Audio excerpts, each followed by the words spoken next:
Assalamualaikum warahmatullahi wabarakatuh. Saya Zahra dari Prodi Pendidikan IPA angkatan tahun 2019 Universitas Negeri Malang. Di sini saya akan mempresentasikan tentang salah satu kompetensi dasar yang ada pada kelas 9 SMP dari kurikulum 2013. Nah, hari ini kita akan belajar mengenai bioteknologi pangan yang ada di bab 8.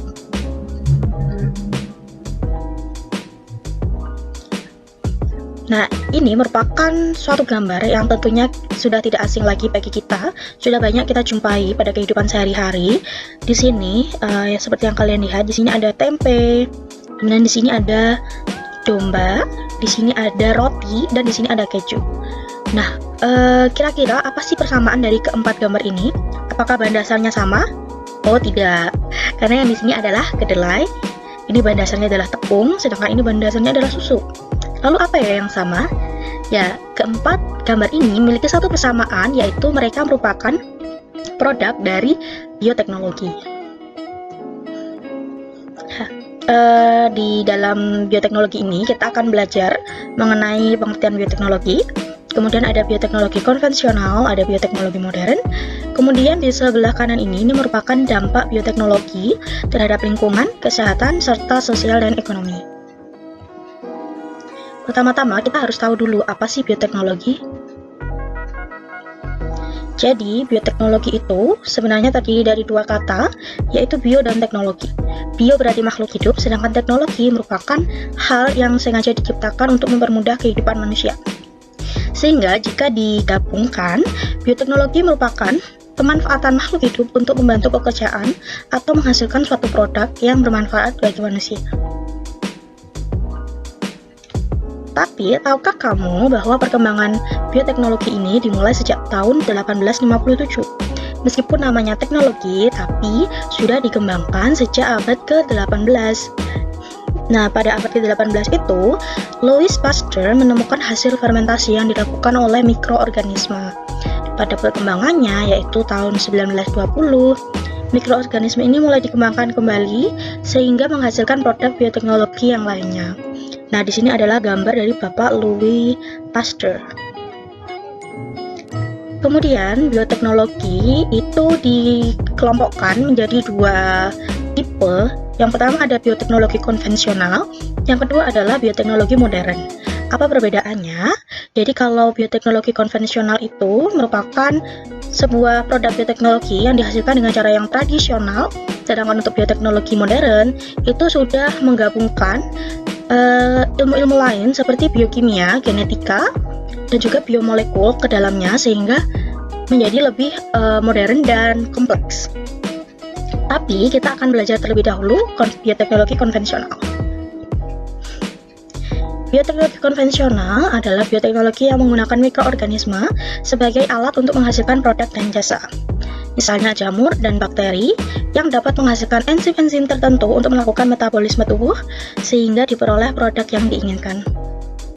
Oke, setelah kita mengetahui apa sih definisi dari bioteknologi konvensional, sekarang kita akan mulai mempelajari tentang produk-produk bioteknologi konvensional. Nah, kira-kira apa aja sih produk bioteknologi konvensional? Kalian tahu nggak contohnya apa? Kalau tahu jangan lupa komen. Oke, kita mulai dari yang pertama. Oke, sebelumnya ini cuma beberapa aja ya. Selain itu masih banyak bioteknologi konvensional lainnya, jadi kalian boleh cari tahu sendiri. Di sini yang pertama ada tape singkong. Kenapa tape singkong? Sebenarnya tape itu ada tape ketan, ada tape singkong. Tapi di sini saya akan gunakan singkong supaya mudah aja pemahaman kalian. So, di sini ini adalah gambar dari tape singkong yang sudah jadi. Kemudian di sini ini adalah gambar dari mikroorganisme Saccharomyces cerevisiae. Tape sendiri dibuat dengan memanfaatkan mikroorganisme yang ada pada ragi. Yang ada pada ragi, yang mana tuh Kak? Nah, di sini kalau kalian lihat putih-putih ini sebenarnya adalah ragi yang ditaburkan pada singkong ketika proses pembuatan tape ini berlangsung.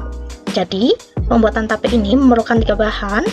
Yang pertama ada singkong itu sendiri, yang kedua adalah ragi, yang ketiga ada wadah, atau daun pisang untuk membungkus singkong tersebut. Oke, jadi pada ragi yang putih kita konsen lagi. Pada ragi yang putih-putih ini sebenarnya terdapat 3 buah mikroorganisme. Yang pertama ada Aspergillus sp, yang kedua ada Saccharomyces cerevisiae, kemudian yang ketiga ada Acetobacter aceti. Di mana masing-masing dari mikroorganisme ini memiliki peran yang sangat penting dalam pembuatan tape singkong. Nah, tahap pembuatan tape sendiri bisa kita cek di sini. Yang pertama, di sini ada amilum C6H12O6. Wah, apa tuh kah amilum? Oke, jadi kalau kita lihat ya, singkong itu kita pasti tahu singkong itu mengandung apa? Karbohidrat. Ya, benar banget. Nah, karbohidrat itu bisa kita nama lainkan ya. Nama lainnya adalah amilum. Nah, amilum yang ada pada singkong ini nantinya akan difermentasi oleh Aspergillus sp menjadi glukosa dengan rumus yang masih sama, yaitu C6H12O6. Setelahnya, glukosa ini akan difermentasikan lagi oleh Saccharomyces cerevisiae menjadi alkohol atau C2H5OH. Selanjutnya, alkohol ini masih akan difermentasikan lagi oleh Acetobacter aceti atau menjadi asam cuka atau CH3COH. Kemudian, kenapa kok menjadi glukosa, alkohol, dan asam cuka? Oke, ketika kalian makan tape, kira-kira rasanya gimana? Ada manis, ada asam, ada seger-seger gitu kan? Nah, sebenarnya rasa manis yang kalian rasakan ketika makan tape itu karena adanya glukosa dari hasil fermentasi amilum tadi. Kemudian rasa asamnya sendiri berasal dari hasil fermentasi alkohol atau asam cuka. Loh kak, saya nggak makan alkohol tuh waktu makan tape. Tapi kalian tahu nggak kalau tape itu punya satu produk sampingan yang namanya adalah air tape atau biasanya kita sebut dengan badek. Nah, badek ini mengandung alkohol dengan rumus C2H5OH tadi, hasil dari fermentasi oleh Saccharomyces cerevisiae. Next, nah ini adalah hasil bioteknologi yang kayaknya kalian sering jumpai, ada di supermarket dan kalian bisa langsung beli kalau penasaran. Jadi di sini ada yogurt.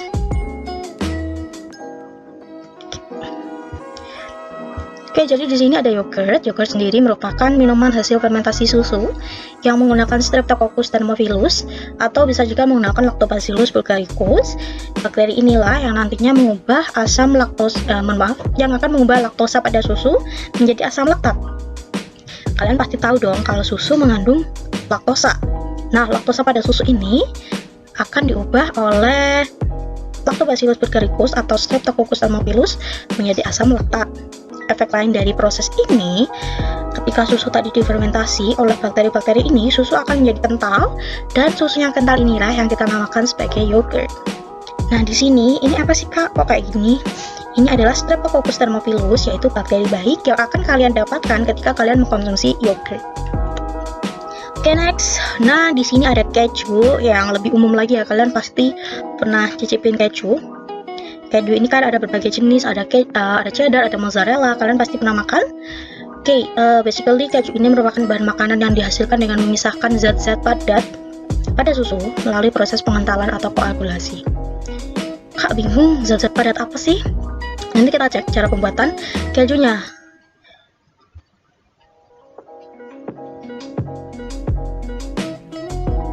Oke, di sini ada Writing's not that easy, but Grammarly can help.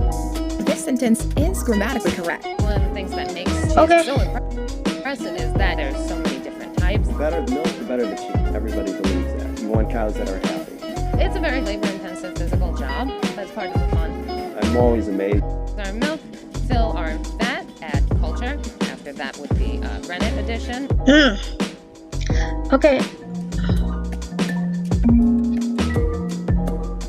Writing's not that easy, but Grammarly can help. This sentence is grammatically correct. Which will coagulate the milk. Oke, di sini kalian tadi lihat ada. Fill our Nah, di sini kalian bisa lihat dia ditambahkan sesuatu yang mereka sebut sebagai rennet. Rennet ini merupakan bakteri Lactobacillus bulgaricus dan juga Streptococcus thermophilus. Rennet ini nantinya akan mengubah laktosa pada susu menjadi enzim renin, dan enzim renin ini nantinya akan menghasilkan rasa asam dan juga protein pada susu kalian sehingga mendapatkan curd atau susu yang mengental seperti ini. Nah, di sini nih kalian bisa lihat nggak?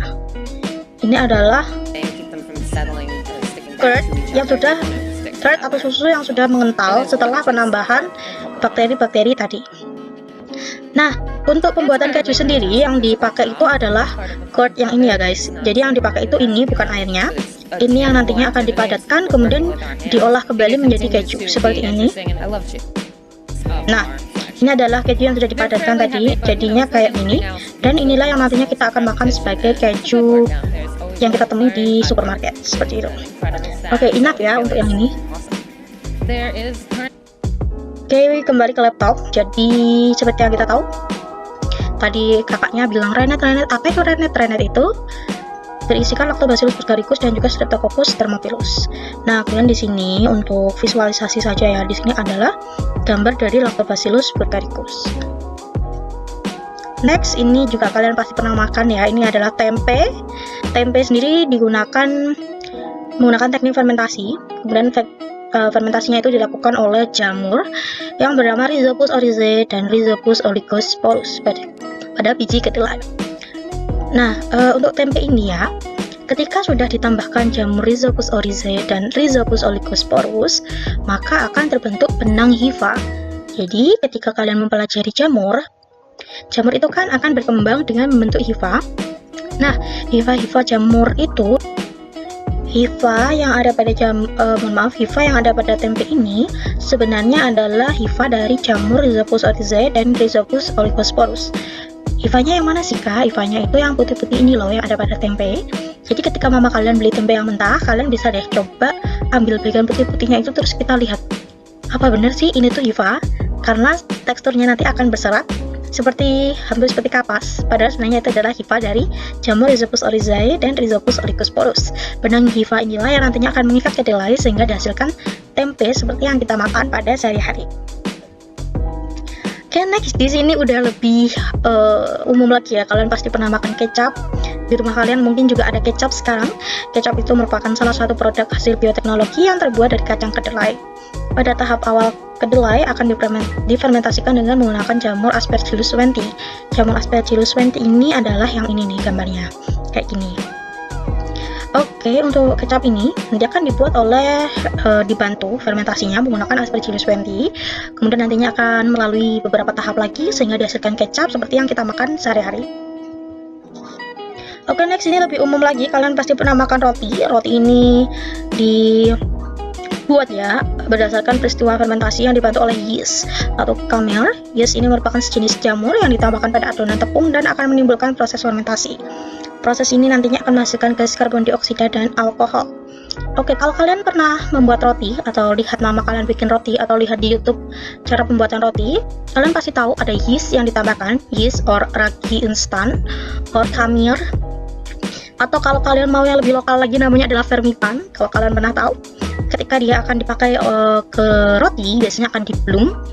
Nah, ketika diblum itu nanti pasti akan berbusa. Nah, busa inilah yang nantinya kita akan campurkan ke roti, dan ketika rotinya kita diamkan ya, dia akan mengembang. Nah, dalam pengembangan ini ya, itu sebenarnya terhasilkan atau dihasilkan gas karbon dioksida. Gas inilah yang membuat roti kita itu mengembang dan ada pembentukan alkohol. Kenapa alkohol? Karena alkohol ini merupakan produk sampingnya dari yeast yang kita pakai tadi. Nah, gas karbon dioksida ini sudah pasti ya fungsinya untuk mengembangkan adonan roti. Sedangkan alkohol ini fungsinya apa kak? Wah, kita nggak mau nih yang ada alkohol. Tenang aja ya, alkohol ini nggak banyak, nggak berapa puluh persen, it's only sedikit aja, cuma untuk memberikan rasa pada roti. Oke. Kemudian di sini ini adalah gambar mikroskopis dari yeast supaya kalian ada visualisasi. Oke, next di sini ada minuman beralkohol, di mana minuman beralkohol ini merupakan fermentasi yang dibantu oleh jamur Aspergillus oryzae. Jamur Aspergillus oryzae ini yang akan menghasilkan enzim amilase yang dapat menggunakan amilum menjadi glukosa atau gula. Selanjutnya, gula akan difermentasikan lebih lanjut menjadi alkohol dan gas karbon dioksida. Proses tersebut kemudian akan menghasilkan minuman beralkohol dengan cita rasa tertentu sesuai dengan bahan baku yang digunakan. Lama proses fermentasi akan mempengaruhi jumlah alkohol yang dihasilkan. Oke, next. Selanjutnya di sini ada bioteknologi modern seperti yang sudah kita tahu tadi. bioteknologi modern merupakan gabungan dari biokimia, genetika, dan juga biomolekul. Oke, bioteknologi modern dalam produksi pangan dilakukan dengan menerapkan teknik rekayasa genetika. Sebelum bab ini kayaknya kalian udah belajar rekayasa genetika, so semoga kalian paham. Kita akan belajar langsung dari produknya. Yang pertama ada tanaman transgenik. Tanaman transgenik adalah tanaman yang telah mengalami perubahan susunan informasi genetik dalam tubuhnya. So basically ini adalah tanaman mutan, tapi kita sebutnya adalah transgenik. Di mana tanaman transgenik ini merupakan suatu alternatif agar tanaman tahan terhadap hama sehingga hasil panen dapat melimpah. Kenapa kak kok tahan hama dan hasil panennya melimpah? Of course ya, bioteknologi ini memang dihasilkan untuk menghasilkan keuntungan yang sebanyak-banyaknya kepada para petani. So kita lihat di sini masih seperti bioteknologi konvensional, di mana memanfaatkan mikroorganisme. Di sini tanaman transgenik juga menggunakan bakteri Agrobacterium tumefaciens untuk membantu prosesnya. Oke, yang pertama di sini kita bisa lihat ini adalah DNA yang mengandung gen dari bakteri. Kemudian di sini ada bagian DNA yang akan dipotong menggunakan enzim retriksi. Nah, di sini ada plasmid dari TI. Kita akan potong beberapa menggunakan enzim retriksi. Kemudian di sini plasmid TI DNA yang mengandung gen yang ingin disisipkan digabung menggunakan enzim ligase. Seperti yang sudah kita pelajari sebelumnya, bahwa untuk memutus menggunakan enzim retriksi, untuk menggabungkan menggunakan enzim ligase. Nah, di sini plasmid TI hasil rekombinan atau gabungannya akan berbentuk seperti ini. Nah, DNA ini apa sih? Ini tuh yang hitam-hitam ini itu merupakan bentar, saya pakai pen aja. Yang hitam-hitam itu apa sih, Kak? Nah, hitam-hitam ini merupakan gen atau DNA yang ingin kita munculkan. Misalnya, kita ingin tanamannya tahan terhadap hama, maka hitam-hitam ini isinya adalah gen tahan hama. Atau misalnya kita ingin tanamannya berbuah banyak, maka yang hitam-hitam ini isinya adalah gen gen buah banyak, seperti itu. Kemudian langkah selanjutnya adalah plasmid TI hasil rekombinasi ini dimasukkan ke dalam sel tanaman. Jadi setelah kita menggabungkan plasmid TI tadi dengan DNA yang kita inginkan, tinggal kita masukkan ke dalam sel tumbuhan. Nah, ketika tumbuh ya kan, sel itu kan akan mengalami regenerasi. Maka kromosom tanaman yang tersisipi dengan DNA baru tadi akan ikut terbawa, seperti itu. Maka dihasilkan regenerasi sel tumbuhan yang terbentuk suatu tumbuhan utuh dan memiliki sifat baru sesuai dengan gen yang disisipkan. Jadi terserah kalian mau sisipkan gen apa, gen buah banyak atau gen tahan hama, semuanya bisa kita sisipkan di plasmid TI ini. Jadi seperti itu cara pembuatan tanaman transgenik. Oke, next di sini ada contohnya. Oke, di sini ada golden rice. Golden rice ini sebenarnya merupakan beras yang kaya vitamin atau multivitamin dibandingkan dengan beras yang biasa. Jadi di sini ada beras putih, di sini ada golden rice. Kemudian di sini ada jagung yang berbagai warna, berbagai kandungan nutrisi, juga merupakan hasil dari transgenik. Yang kedua ada tanaman transgenik. Hewan juga nggak mau kalah, ada hewan transgenik. Jadi penerapan teknologi rekayasa genetik pada hewan ini sebenarnya bertujuan untuk menghasilkan hewan ternak yang memproduksi susu dan daging yang berkualitas, ikan yang cepat besar dan mengandung vitamin tertentu dan sebagainya.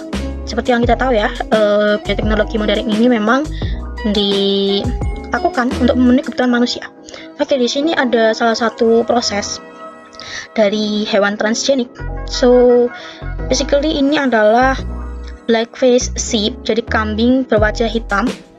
Itu akan mendonorkan sel telurnya, yang nantinya sel telur tersebut kita ambil intinya. Nah, saya pakai pen aja jadi lebih gampang. Nah, black-faced sheep ini, kambing wajah hitam ini akan mendonorkan telurnya, yang nanti inti dari telurnya ini itu akan dikeluarkan dari sel tersebut.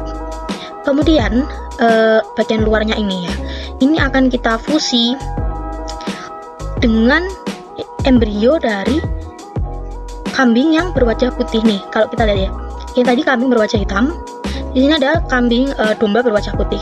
Nah, domba berwajah putih ini kita akan ambil selnya. Ini sel apa kak? Sel sperma kah atau sel telur? Bukan, ini adalah sel tubuh. Jadi sel tubuhnya diambil satu di sini. Kemudian gimana caranya? Ini tuh luarannya atau casingnya dari sel telur tadi itu nanti akan dimasukkan dengan sel tubuh ini. Jadi sel tubuh ini nih, egg fused with cell, dimana sel tubuh nanti akan dimasukkan ke sel telur dan menghasilkan yang seperti ini. Setelah dia ini menghasilkan embrio, nah embrionya akan menjadi seperti ini. Setelah embrionya sudah jadi sesuai dengan yang diinginkan, maka akan diimplan atau dimasukkan ke domba yang berwajah hitam tadi. Ketika dia sudah melahirkan ya, dia akan melahirkan nih black face sheep with white face lamb atau cloning. Jadi dia ini merupakan proses klonik yang akan menghasilkan domba berwajah hitam dengan wajah putih. Bingung kan? Tapi memang seperti inilah cara cloning itu bekerja. Oke, di sini ada contoh hewan transgenik. Di sini ada sapi yang pedaging, sapi pedaging yang kualitasnya tinggi. Kemudian yang di bawah sini, ini kalau kalian lihat apa sih ini? Ini keledai bukan, zebra juga bukan. Jadi ini adalah zonkey atau hasil persilangan antara zebra dan donkey atau keledai. Jadi zebra dikawin silang dengan keledai, hasilnya seperti ini, zonkey. Nih, bentuk tubuhnya kayak keledai, dia pendek, tapi pola tubuhnya, pola bulunya ini seperti zebra hitam putih. So ya, selanjutnya ada dampak bioteknologi. Yang pasti dampak ada positif, ada negatif. So kita lihat yang dampak positif terlebih dahulu. Oke, dampak positifnya tentu ya, bioteknologi dibuat agar bermanfaat bagi manusia. Makanan dan minuman yang dibuat melalui proses fermentasi pun ternyata menghasilkan bahan makanan yang lebih mudah dicerna oleh tubuh, karena sudah berupa protein kompleks atau karbohidrat kompleks yang lebih mudah dicerna oleh tubuh. Selain itu, melalui rekayasa genetika mampu diciptakan bibit unggul yang akan memberikan produk bermutu tinggi ya, of course, seperti tanaman tahan hama, mengendalikan serangga perusak tanaman, daging berkualitas tinggi, dan lain-lain. Namun di balik itu semua tentu ada dampak negatif. Yang pertama di bidang lingkungan. Ketika organisme transgenik ini tidak diolah secara baik, maka dia akan menyebabkan polusi gen yang akan menghilangkan atau merusak plasma nutfah yang ada di muka bumi. Misalnya saja tanaman jagung yang tahan terhadap herbisida, bisa kita lihat di sini. Maka ketika jagung transgenik ini ditanam di lahan alami, serbuk sarinya itu dapat membawa gen jagung transgenik. Jadi ketika dia sudah mengalami polusi gennya, itu akan menyerbuki jagung lain, dan akhirnya jagung yang asli, jagung yang bukan transgenik, yang bukan kimia, itu sudah terkontaminasi dari tanaman jagung transgenik, sehingga jagung yang alami pun mulai musnah ataupun rusak seperti itu. Kemudian selanjutnya ada di bidang kesehatan. Banyak masyarakat yang khawatir bahwa pengembangan tanaman dan hewan transgenik ini sebenarnya berbahaya bagi kesehatan. Hal ini disebabkan karena organisme di dalam tumbuhan dan hewan transgenik ini terdapat gen asing. Seperti yang kita tahu ya, bahwa seperti tanaman transgenik tadi akan ditambahkan gen bakteri atau DNA yang disisipkan secara paksa ke dalam plasmid tumbuhan agar membuat tumbuhan tersebut menjadi tahan hama. Dan juga untuk hewan, seperti yang kita tahu bahwa proses cloning ya, embrio telur harus digabung dengan sel tubuh. Gimana tuh? Harusnya kan sel telur bertemu dengan sel sperma. Kemudian di sini hal ini disebabkan karena organisme terdapat gen asing. Gen inilah yang dikhawatirkan nantinya akan membuat atau memicu penyakit baru dan kanker. Sehingga di sini bisa kita lihat ya, ada banyak orang berdemo no GMO, no GMO seperti itu. Dan yang ketiga ada di Kemudian di sini ada di bidang sosial dan ekonomi, di mana seseorang yang memiliki modal dapat mengembangkan pertanian transgenik yang dapat meningkatkan hasil panen menjadi sangat berlimpah dan kualitasnya sangat baik. Sedangkan yang tidak bisa melakukan bioteknologi ini, yang tidak bisa melakukan pengembangan, juga akan stuck di situ saja, yang mana nanti berimbasnya kepada petani tradisional yang kalah bersaing dalam pemasaran sehingga menyebabkan kerugian. Oke, sampai sini saja materi kita. Sudah terlalu banyak bicara, sudah capek ya. Di sini ada pertanyaan, kalau ada silahkan langsung komen aja. Saya usahakan jawab, dan terima kasih. Sampai jumpa lagi.